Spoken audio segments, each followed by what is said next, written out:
വെള്ളക്കുതിരയുടെ പുറത്താണ്. ധരിച്ചിരിക്കുന്നത് സ്റ്റിഫാനോസ് വാടിപ്പോകുന്ന കിരീടമാണ്. അത് യാത്ര ചെയ്യുമ്പോൾ അതിൻ്റെ അകത്തുണ്ടായിരുന്ന ദുരുപദേശങ്ങൾ, അതിൻ്റെ അകത്തുണ്ടായിരിക്കുന്ന ദുഷ്ടലാക്കുകൾ എന്തൊക്കെയാണ്? അത് ഒരുവൻ്റെ ലൈഫിൽ വീണ് കഴിഞ്ഞാൽ അവൻ്റെ അടുത്ത ദിവസങ്ങൾ അടുത്തു വരുന്നതെല്ലാം വിപത്തിൽ നിന്ന് വിപത്തിലേക്ക് പോകാനിടയാകും. ഒരു ദുരുപദേശത്തിന് ആമേൻ പറഞ്ഞാൽ മതി, വർഷങ്ങളോളം നിന്റെ അനുഗ്രഹം താന്നു പോകും, വർഷങ്ങളോളം തകർന്നു കിടക്കാനിടയാകും. സ്തോത്രം, ഹല്ലേലൂയ.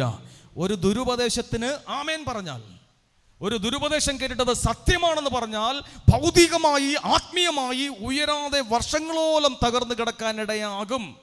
സ്തോത്രം, ഹല്ലേലൂയ. ഞാൻ തെളിയിച്ചു തരാം. യഹോവ ദേശം നിരീക്ഷിക്കാൻ വേണ്ടി വിട്ടു. പോയി കണ്ടിട്ട് തിരിച്ചു വന്നിട്ട് അവർ ഒരു ദുരുപദേശം കൊടുത്തു. എന്താണ് കൊടുത്തത്? ദേശമൊക്കെ കൊള്ളാം, സംഭവം കിടുക, എല്ലാം ഓക്കെയാ, പക്ഷെ അവിടുത്തെ ജനങ്ങളുണ്ടല്ലോ മല്ലന്മാരാ, ഇവന്മാരെ നമ്മളെ കൊന്നുകളയും, ഇവന്മാരെ ജയിക്കാൻ നമ്മുടെ ദൈവത്തിനൊന്നും പവറില്ല എന്ന് പറഞ്ഞപ്പോൾ ജോഷുവായും കാലേബും മാറി നിന്നിട്ട് പറഞ്ഞു, അല്ല, അവർ മല്ലന്മാരാണെങ്കിലും നമ്മുടെ ദൈവം അവന്മാരെ ജയിക്കാൻ ശക്തിയുള്ളവനാണ് എന്ന് പറഞ്ഞ് ദൈവത്തിന്റെ പക്ഷത്ത് നിന്ന് രണ്ടുപേർ സംസാരിച്ചപ്പോൾ നിന്ന് സംസാരിച്ചു. ഉപദേശത്തെ, ദൈവത്തിന്റെ ഉപദേശത്തിനെ ദുരുപദേശമാക്കി മാറ്റി അവർ ജനത്തിന്റെ കൂട്ടുകെട്ടിൽ നിന്നു. നിങ്ങൾ വായിച്ചിട്ടുണ്ടോ? എന്താ ബൈബിളിൽ താഴോട്ട് കാണുന്നത്? 40 വർഷം അതുങ്ങൾ അലയാനിടയായി, ചുറ്റി അലയാനിടയായി. ഉള്ളവർ വർഷങ്ങളോളം അടിമകളായി കിടക്കാൻ ഇടയായിട്ടുണ്ടെങ്കിൽ കർത്താവായ യേശു ക്രിസ്തുവിൻ്റെ യഥാർത്ഥ വചനത്തിൽ നിന്ന്, കർത്താവായ യേശുവിൻ്റെ യഥാർത്ഥ ജീവനിൽ നിന്ന് വഴിതെറ്റിക്കുന്ന ഉപദേശം നിങ്ങളിൽ ആരെങ്കിലും കേട്ട് ആമേൻ പറഞ്ഞാൽ വർഷങ്ങളോളം ഉയരാതെ കിടക്കാൻ ഇടയുണ്ടാകും. വെള്ളക്കുതിരയാണെങ്കിലും അകത്തിരിക്കുന്നത് അസ്ഥിയാണെന്ന് അറിഞ്ഞുകൊള്ളണം. ഹല്ലേലൂയ. കരങ്ങൾ ഉയർത്തി ദൈവത്തെ. ഏതെങ്കിലും വിധത്തിൽ ഇത്തരത്തിലുള്ള ഉപദേശം കേൾക്കാൻ ഇടയായിട്ടുണ്ടെങ്കിൽ ആ കെട്ടുകൾ അഴിയട്ടെ. ശബ്ദമുയർത്തി ദൈവത്തെ സ്തുതിച്ചേ. ആ കെട്ടുകൾ അഴിയാൻ വേണ്ടി ശബ്ദമുയർത്തി ദൈവത്തെ സ്തുതിച്ചേ. അങ്ങനെയുള്ള ദുരുപദേശത്തിന്റെ കെട്ടുകൾ അഴിയട്ടെ. യേശുവിന്റെ നാമത്തിൽ ദുരുപദേശത്തിന്റെ കെട്ടുകൾ അഴിയട്ടെ. ഒരിക്കൽ ഞങ്ങളുടെ കൂടെ ഉണ്ടായിരുന്ന ഒരു ബ്രദർ 2016, 2015 കാലഘട്ടങ്ങളിൽ നമ്മുടെ വാട്സപ്പ് ഗ്രൂപ്പുകൾ മാത്രം ഇങ്ങനെ ഫ്രണ്ടിൽ നിൽക്കുന്ന സമയം, ഈ ഹാളിൽ നടന്നുള്ള ഒരു ധ്യാനം കഴിഞ്ഞ് റെസ്റ്റ് ചെയ്യാൻ വേണ്ടി ഷൈനി സിസ്റ്ററിൻ്റെ വീട്ടിൽ ഞങ്ങൾ പോയി. അവിടെ പോയി ഒന്ന് നോക്കുന്ന സമയത്ത് വാട്സപ്പിനകത്ത് ഞങ്ങളുടെ കൂടെ ഉണ്ടായിരുന്ന, അന്ന് അദ്ദേഹം ഞങ്ങളുടെ കൂടെയുള്ള പുറത്താണ്, വേറൊരു സ്ഥലത്താണ്, ഒരു പുതിയ ഒരു ഉപദേശം അദ്ദേഹം ഇട്ടു. യേശുക്രിസ്തുവിൻ്റെ ശരീരത്തിൽ എന്തിനാണ് അടി കൊടുത്തത്, അടി കിട്ടിയത് എന്ന് പറഞ്ഞുകൊണ്ട് ഒരു ക്ലാസ് അദ്ദേഹം ഇട്ടു. ആരോ ഒരു സംശയം ചോദിച്ചതാ. ആ സംശയം ചോദിച്ചപ്പോൾ അദ്ദേഹം പറഞ്ഞു, യേശുവിൻ്റെ ശരീരം പാപമായ ശരീരമായിരുന്നു. യേശുവിൻ്റെ ശരീരത്തിൽ പാപമുണ്ടായിരുന്നത് കൊണ്ടാണ് ദൈവം ആ ശരീരത്തെ അടിച്ചത്, പീഡിപ്പിച്ചത്. ആ ശരീരത്തിൽ ഉഴവുചാലുകൾ പോലെ കീറപ്പെട്ടത് അക്കാരണത്താലാണ് എന്ന് പറഞ്ഞ് അദ്ദേഹം മറുപടി ഇട്ടു. ഞാനിത് കണ്ടപ്പോൾ എനിക്കങ്ങോട്ടെന്തോ ഒരു ദഹിക്കുന്നില്ല. ശരിയോ തെറ്റോ, ഞാൻ എന്തായാലും ശരി, ഞാൻ നോക്കിയപ്പോൾ ഒരു 10-15 സ്ത്രീകൾ, സഹോദരിമാർ ആമേൻ എന്നും ഇത് പുതിയ ഉപദേശമാണല്ലോ എന്നും കേട്ടുകൊണ്ട് അവർ ഇത് ടൈപ്പ് ചെയ്തിട്ടുണ്ട്. എനിക്ക് അതുകൂടെ കേട്ടപ്പോൾ ഇച്ചിരി കലിപ്പായി. എന്തായാലും ശരി, ഉള്ളിനകത്ത് വന്ന ഒരു സംഭവം ഞാൻ അങ്ങ് പച്ചക്കങ്ങ് എഴുതിയതിന് ശേഷം ഞാൻ മാറി നിന്നിട്ട് ബ്രദറിനോട് ചോദിച്ചു, ബ്രദറെ, കാരണം അന്ന് ഇന്നത്തെ കൂട്ട് ഡിലീറ്റ് എവരി വൺ ഇല്ല, ഡിലീറ്റ് ഫോർ മീ മാത്രമേ ഉള്ളൂ. അത് വീണ് കഴിഞ്ഞാൽ പോയി. വീണതിന് ശേഷമാണ്, ദൈവമേ, അവനെതിരെ അടിച്ചു, ഇത്രയും പേർക്കെതിരെ അടിച്ചു, ഇനി ബ്രദർ എന്നെ എങ്ങാനും വലിച്ചു കയറി ഒട്ടിക്കുന്നതിന് മുമ്പ് ഡയറക്റ്റ് ബ്രദറിനോട് പോയി കാര്യം പറയാം. അങ്ങനെ ബ്രദർ അടുത്ത റൂമിലിരിക്കുക. ഞാൻ പോയി ഇങ്ങനെ ചുരണ്ടി വിളിച്ചിട്ടു, ബ്രദറെ, യേശുവിൻ്റെ ശരീരത്തിൽ പാപമുണ്ടായിരുന്നോ, അതുകൊണ്ടാണോ യേശുവിനെ അടിച്ചത്? എന്നെ ഇങ്ങനൊരു നോട്ടം, തല്ല, എന്നെ അന്നേരം ഭിത്തിയിലടിക്കും. ഞാൻ പറഞ്ഞു, എൻ്റെ അല്ല. ഒരാൾ നമ്മുടെ ഗ്രൂപ്പിനകത്ത് ഇങ്ങനെ ഇട്ടപ്പോൾ ഒരു സംശയം വന്നു. അങ്ങനെ ഇട്ടിട്ടുണ്ടെങ്കിൽ അവൻ്റെ എത്രയോ വർഷത്തെ ഭൗതിക നന്മയായിരിക്കും ബ്ലോക്കാകുന്നത് എന്ന് നിനക്കറിയാമോ? എന്നിട്ട് നോക്കിയപ്പോൾ ഞാൻ കാണിച്ചു കൊടുത്തു, ഞാൻ ദാ ഇന്നത് ഇട്ടിട്ടുണ്ട്. അത് അല്ല, പക്ഷെ ആരാണ് ഇട്ടത് നോക്കിയപ്പോൾ ഒരുപാട് ഗ്രൂപ്പിൽ സഹായിച്ച്, ഗ്രൂപ്പിൻ്റെ പുറകിൽ അവൻ്റെ യാത്രയ്ക്ക് വേണ്ടി ഹെൽപ്പ് ചെയ്ത അവനിൽ നിന്നാണ് ഈ ഒരു സംഭവം വന്നിട്ടുള്ളത്. അന്ന് ബ്രദർ പറഞ്ഞത് ഞാൻ എൻ്റെ ചെവിയിൽ കേട്ടു. ഒരു ദുരുപദേശം, യേശുക്രിസ്തുവിനെതിരെയുള്ള ഒരു കാര്യം പറഞ്ഞപ്പോൾ അവൻ്റെ ഭൗതിക നന്മ ബ്ലോക്കായി എന്ന് പറഞ്ഞപ്പോൾ ഏകദേശം എത്ര വർഷമായിരുന്നു എന്നെനിക്ക് കറക്റ്റ് അറിയില്ല. ഒരു 6 വർഷത്തിന് മുകളിൽ അവൻ സകല വിധത്തിലും തകർന്നു. സകല വിധത്തിലും ആത്മീയമായും ഭൗതികമായും തകർന്നു. പരിഹാസികൾ കൊണ്ടവനെ മൂടി. നാട്ടിൽ വന്നു, നാട്ടിൽ വരേണ്ട അവസ്ഥയെത്തി, തിരിച്ചു പോകാൻ പറ്റാത്ത അവസ്ഥയായി. പക്ഷേ കുറച്ചുനാൾ ദൈവം അവനെ നിർത്തി. അവൻ്റെ അകത്തുണ്ടായിരുന്ന ദുരുപദേശം കൊടുക്കുന്ന സ്പിരിറ്റിനെ കർത്താവ് പുറത്ത് കളഞ്ഞതിന് ശേഷം രണ്ടാമത് അവനെയും കുടുംബത്തെയും കുഞ്ഞിനെയും ദൈവം കൊണ്ടുപോയി ഇന്ന് വലിയ ശുശ്രൂഷ ചെയ്യിക്കാൻ ഇടയാക്കി. പക്ഷേ കുറേ നാളുകൾ തകർന്ന് തരിപ്പണമായി കിടക്കാനിടയായത് യേശുവിൻ്റെ ശരീരത്തിൽ പാപമുണ്ടായിരുന്നു എന്ന ഒരു ഉപദേശം കൊടുക്കാനും അതിൽ വിശ്വസിക്കാനും അതിൽ ഏറ്റെടുക്കാനും തയ്യാറായതാണ് ഒരുവൻ തകർന്ന് കിടക്കാനിടയായതെങ്കിൽ, നിങ്ങളുടെ തകർച്ചയുടെ പുറകിൽ എന്ത് ഉപദേശമാണ്, നിങ്ങൾ ഭൗതികമായി ഉയരാത്തതിൻ്റെ പുറകിൽ എന്താണ് കെട്ട് എന്നുള്ളത് നിങ്ങൾ കണ്ടെത്തിയില്ല എങ്കിൽ പ്രിയരെ, വർഷങ്ങൾ ഇനിയും നീണ്ടാലും നമ്മൾ തകർന്നു തന്നെ കിടന്നിരിക്കും. അതിൽ നിന്ന് വിടുതൽ വേണം. ഇന്നവൻ ദൈവഭാഗത്തെത്തി, പക്ഷെ എങ്കിലും ഇപ്പോഴും അവന് ഭൗതിക കാര്യത്തിൽ തടസ്സമാണ്. 2016 സംഭവം തോന്നുന്നു. അപ്പം നിങ്ങൾ ശ്രദ്ധിക്കേണ്ടത്, വെള്ളക്കുതിര അത് യേശുവാണെന്ന് കരുതിയിരുന്നു കഴിഞ്ഞാൽ എംപറർ ഇമ്മാനുവേൽ ഏതാണ്? യേശുവാണോ? അവിടെ യേശു എന്നുള്ള പേരുണ്ട്. എംപറർ ഇമ്മാനുവേൽ, അവിടെ യേശുവുണ്ട്, അവിടെ മറിയമുണ്ട്, അവിടെ യോസേപ്പ് പിതാവുണ്ട്, അബ്രഹാമുണ്ട്, മൽക്കിസദേക്കുണ്ട്, എല്ലാം ഉണ്ട്. ദുരുപദേശമാണോ അല്ലയോ എന്ന് ചോദിച്ചു കഴിഞ്ഞാൽ, ഓ അവിടെ യേശു ഉണ്ടല്ലോ, അവിടെ കുർബാനയുണ്ടല്ലോ,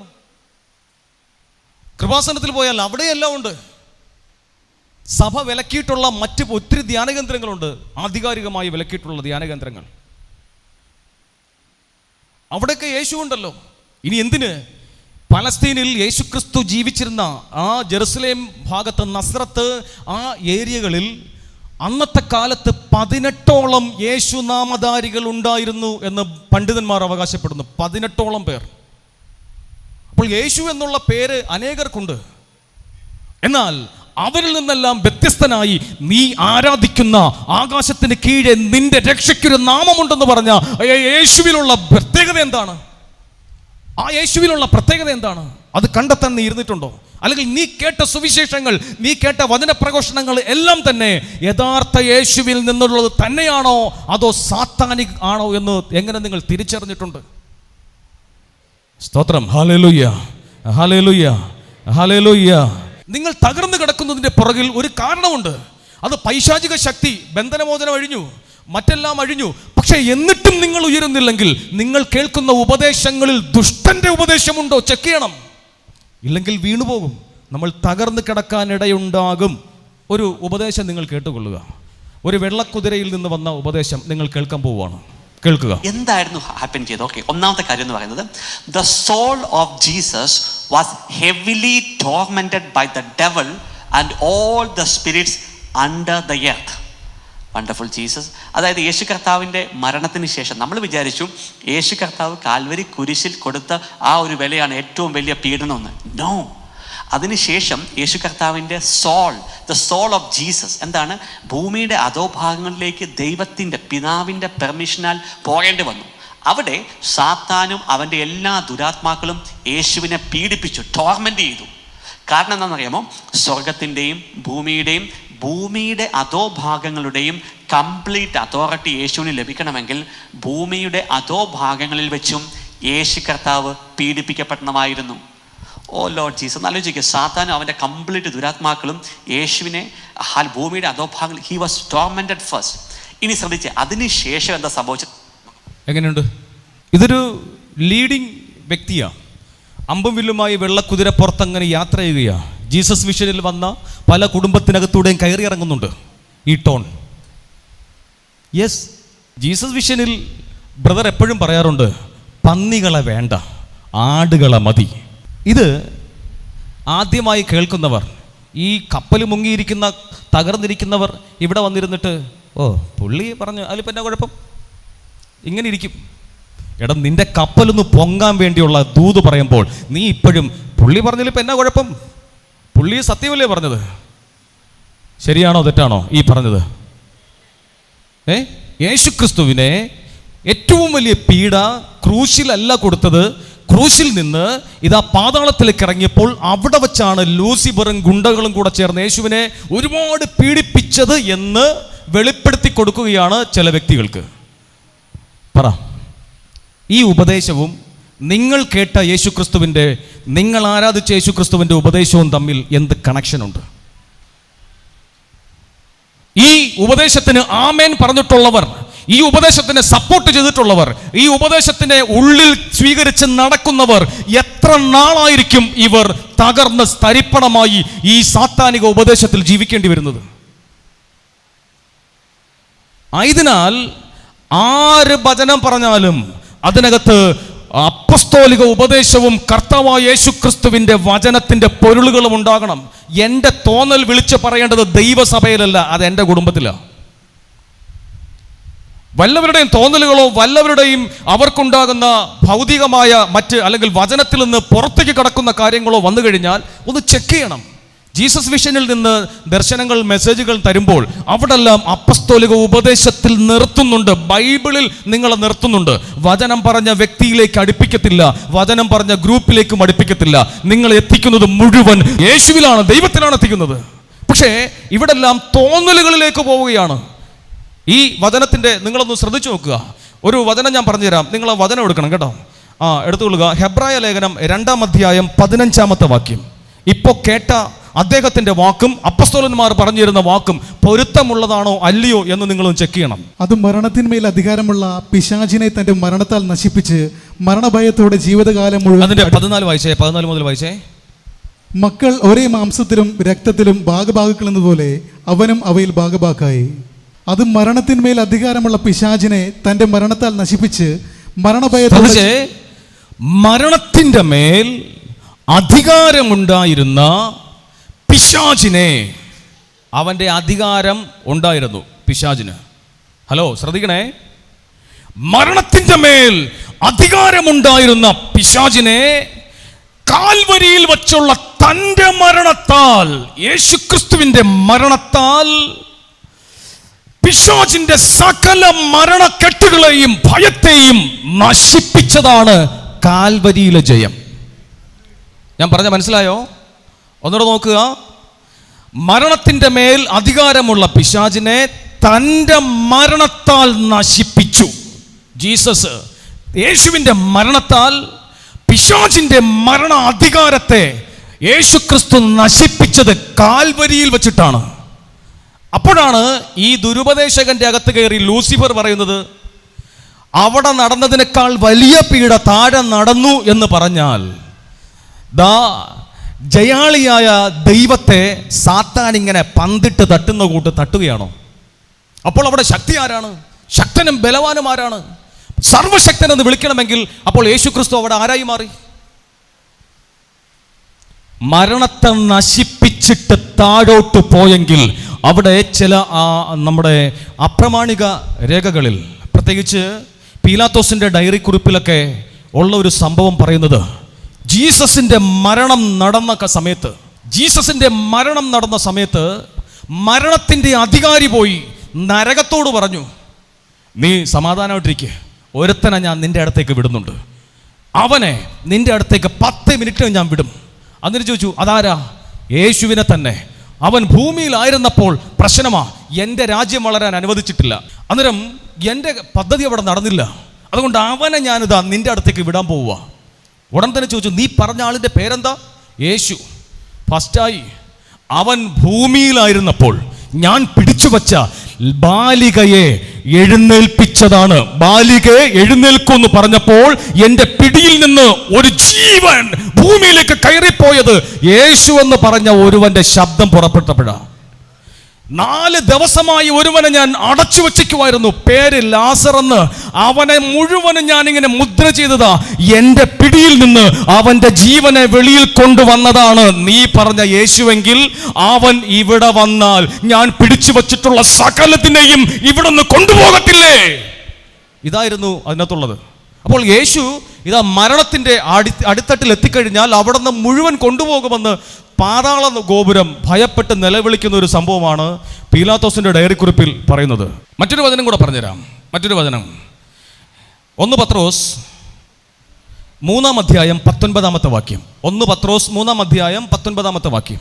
ആത്മാവോട് കൂടി ചെന്ന് അവൻ ബന്ധനസ്ഥരായ ആത്മാക്കളോട് സുവിശേഷം പ്രസംഗിച്ചു. യേശുക്രിസ്തു കാൽവരിയിൽ മരിച്ച് ആത്മാവോടുകൂടെ ബന്ധനസ്ഥരായ വ്യക്തികൾ കിടക്കുന്ന സ്ഥലത്ത് പോയി അവിടെ പോയി വചനം പ്രസംഗിച്ചു എന്ന് അപ്പസ്തോലൻ പറയുമ്പോൾ ഈ മനുഷ്യൻ പറയുന്നത് സാത്താൻ അദ്ദേഹത്തെ ഉപദ്രവിച്ചു എന്നാണ്. എന്ത് തെളിവാണ്? ബന്ധനസ്ഥരായ ആത്മാക്കൾ, മരണം പിടിച്ചു വച്ചിരുന്ന ആത്മാക്കൾ, മരണം പിടിച്ചു വച്ചിരുന്ന വ്യക്തികളുടെ അടുക്കൽ പോയി യേശുക്രിസ്തു സുവിശേഷം പ്രഘോഷിച്ചു. അവിടെ ചെന്ന് യേശുക്രിസ്തു അടികൊണ്ട് നിലവിളിച്ചില്ല. സാത്താന്റെ പീഡയ്ക്ക് ഏൽക്കാനല്ല അവിടെ പോയത്. പാതാളത്തിൽ എന്തിനാ യേശു പോയത്? സാത്താന്റെ പീഡനമേറ്റ് അവന്റെ പിടിയിൽ നിന്ന്, സാത്താനിൽ നിന്ന് നരകത്തെ അല്ലെങ്കിൽ പാതാളത്തെ മോചിപ്പിച്ച് സ്വർഗത്തിന്റെയും ഭൂമിയുടെയും അധോഭാഗത്തിന്റെയും അധികാരിയാണെന്ന് തെളിയിക്കാൻ അവിടെ പോയി പീഡ ഏൽക്കാനാണോ യേശു പോയത്? ബൈബിളിൽ ഇത് കാണുന്നുണ്ടോ? ബൈബിൾ പറയുന്നത് ബന്ധനസ്ഥരായ ആത്മാക്കൾ അവിടെ ഉണ്ടായിരുന്നത് നിമിത്തം അവർ കേൾക്കാത്ത ഒരു ജീവന്റെ സുവിശേഷം അവർ കേട്ടുകഴിഞ്ഞാൽ അവരെ വിടുവിക്കാൻ സാധിക്കുമെന്നുള്ള ഉറച്ച വിശ്വാസവുമാണ് യേശുക്രിസ്തു ആത്മാവോട് കൂടെ ഇതാ നാം ബന്ധനത്തിൽ കിടന്ന ആത്മാക്കളോട് സുവിശേഷം പ്രസംഗിച്ചു. അവരാകട്ടെ ആരാണ്? അവരാകട്ടെ നോഹിന്റെ കാലത്ത് പെട്ടകം പണിതപ്പോൾ ക്ഷമാപൂർവം കാത്തിരുന്ന ദൈവത്തെ അനുസരിക്കാത്തവരായിരുന്നു. ദൈവത്തെ അനുസരിക്കാത്തവർ. ആ അനുസരിക്കാത്തവരുടെ അടുക്കൽ പോയി സുവിശേഷം കൊടുത്തപ്പോൾ അവർ ദൈവത്തെ അനുസരിച്ചു. അന്ന് നോഹയുടെ കാലത്ത് അനുസരിക്കാത്തവർ ഇന്ന് യേശുക്രിസ്തു പോയി സുവിശേഷം കൊടുത്തപ്പോൾ അവർ തങ്ങളുടെ കഷ്ടതകൾ ഓർത്തു, തങ്ങൾ അനുസരിക്കാത്തത് ഓർത്തു. അവർ അനുസരിച്ചു. അനുസരിച്ചവർ യേശുവിനോട് കൂടെ ഉദ്ധാനം ചെയ്തു. സ്തോത്രം, ഹല്ലേലൂയ. മറ്റൊരു വചനം കൂടെ തരാം, അപ്പസ്തോലിക ഉപദേശം മറ്റൊന്നു കൂടെ നിങ്ങൾക്ക് തരാം. അത് 1 പത്രോസ് 4:6. 1 പത്രോസ് 4:6. എന്തെന്നാൽ ശരീരത്തിൽ മനുഷ്യരെ പോലെ വിധിക്കപ്പെട്ടെങ്കിലും ആത്മാവിൽ ദൈവത്തെ പോലെ ജീവിക്കുന്നതിന് വേണ്ടിയാണ് മരിച്ചവരോട് പോലും സുവിശേഷം പ്രസംഗിക്കപ്പെട്ടത്. പാതാളത്തിൽ ഇറങ്ങി സുവിശേഷം പ്രഘോഷിക്കാൻ ഒരു മനുഷ്യനെ കൊണ്ടും പറ്റത്തില്ല. മനുഷ്യനായി പിറന്ന ഒരുവനെ കൊണ്ടും പറ്റത്തില്ല. പറ്റമായിരുന്നെങ്കിൽ അവിടെ ഉള്ളവർ തന്നെ അങ്ങോട്ട് പരസ്പരം പ്രഘോഷിച്ചാൽ മതിയായിരുന്നു. മരിച്ചവന്റെ ഇടയിൽ സുവിശേഷം അറിയിക്കണമെങ്കിൽ ജീവൻ ഉള്ളവനെ സാധിക്കത്തുള്ളൂ. അത് യേശുക്രിസ്തുവാണ് ജീവനുള്ളവൻ. സ്തോത്രം. അങ്ങനെ സാത്താൻ കെട്ടിയിരുന്ന ഇടത്ത് പോയി സാത്താന്റെ കെട്ടഴിച്ചത് എന്തിനാ? അവർ നോക്കിയപ്പോൾ മറ്റ് മനുഷ്യരെ പോലെ തന്നെയാണ് വിധിക്കപ്പെട്ടത്. പക്ഷേ അവർ ദൈവത്തെ പോലെ പ്രകാശിക്കണം, അവർ ദൈവരാജ്യത്തിലേക്ക് എത്തപ്പെടണം. അതിനുവേണ്ടി അവരോട് സുവിശേഷം പ്രസംഗിച്ചു. 3 രാവ് യോന മത്സ്യത്തിന്റെ ഉദരത്തിൽ ആയിരിക്കുന്നത് പോലെ മനുഷ്യപുത്രൻ 3 ദിവസം ഭൂമിക്കുള്ളിലായത് ലൂസിഫറിനാൽ പീഡിപ്പിക്കപ്പെടാനല്ല, പകരം ദൈവത്തെ അനുസരിക്കാത്ത ഒരു കൂട്ടരുണ്ടായിരുന്നു. അവരെ രക്ഷയിലേക്ക് എത്തിക്കാൻ അവർ സുവിശേഷം കേൾക്കേണ്ടത് ആവശ്യമാണെങ്കിൽ നീ കേട്ടുകൊണ്ടിരിക്കുന്ന സുവിശേഷത്തിൽ രക്ഷയുടെ വിടുതലുണ്ട് എന്ന് അറിഞ്ഞുകൊള്ളണം. മരിച്ചവനെ ഉയർപ്പിക്കാൻ ഒരു സുവിശേഷത്തിന് സാധിച്ചെങ്കിൽ ഭൗതികമായി തകർന്നു കിടക്കുന്ന നിന്നെ ഉയർപ്പിക്കാൻ ദുരുപദേശത്തിൽ നിന്ന് രക്ഷപ്പെട്ടേ പറ്റത്തുള്ളൂ. ദൈവത്തെ വിശ്വസിക്കുന്നവർ സ്തുതിക്കട്ടെ, വിശ്വസിക്കുന്നവർ സ്തുതിക്കട്ടെ. നിനക്ക് വേണ്ടി ഒരു മറുവിലയായി കൊടുത്ത യേശു എന്ന ദൈവ ദുരുപദേശകരിൽ നിന്ന് നിന്നെ രക്ഷിക്കാൻ വരുമ്പോൾ സഭയെ നീ ക്രിസ്തുവിന്റെ ഭാഗത്തേക്ക് മാറുക. ഹല്ലേലൂയ. സ്തുതിക്കുന്നു, ദൈവത്തെ സ്തുതിക്കാം, ദൈവത്തെ ശക്തിയോടെ സ്തുതിക്കാം.